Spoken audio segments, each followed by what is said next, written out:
Vous voulez lancer un débat pendant un souper de famille au Nouveau-Brunswick? Pas compliqué, parler de bilinguisme officiel. C'est pas mal ce que fait le gouvernement provincial ces temps-ci, alors qu'il s'apprête à réviser la loi sur les langues officielles. Cette loi-là a été adoptée en 2002. C'est ce qui fait en sorte que, comme francophone, j'ai le droit d'obtenir certains services en français. Je peux renouveler mon permis de conduire, acheter une caisse de bière, aller sur le site web du gouvernement, être soigné dans un hôpital, tout ça en français. Les droits linguistiques, ça vise surtout à protéger le français parce que c'est une langue minoritaire qui est de plus en plus vulnérable.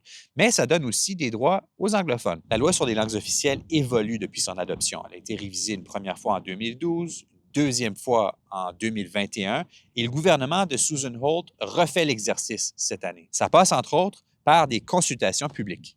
Un comité de députés du Parti libéral, du Parti progressiste conservateur et du Parti vert a entendu la Société de l'Acadie du Nouveau-Brunswick et des organismes francophones qui représentent les aînés, les municipalités et les avocats, entre autres.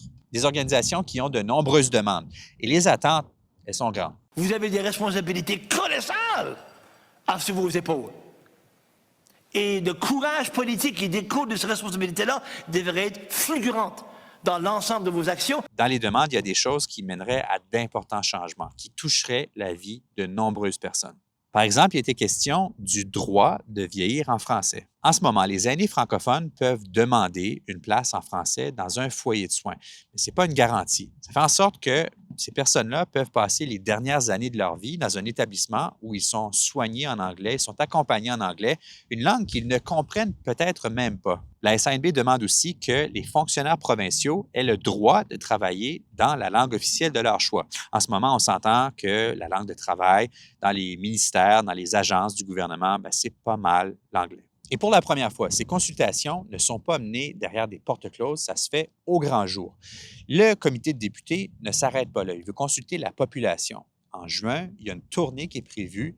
9 arrêts sont programmés dans tous les coins du Nouveau-Brunswick. Mais ce n'est pas un exercice qui est sans risque pour le gouvernement. Et les gens qui sont plus âgés, les aînés justement, s'en souviendront peut-être. Dans les années 80, il y a eu des consultations sur le bilinguisme et ça a viré à la marde. Il y a des gens qui ont lancé des œufs, il y a des gens qui se sont pognés, ça hurlait dans les salles d'audience. Cette fois, le gouvernement de Susan Holt fait le pari de la transparence. Est-ce que ça aura l'air d'une chicane de famille?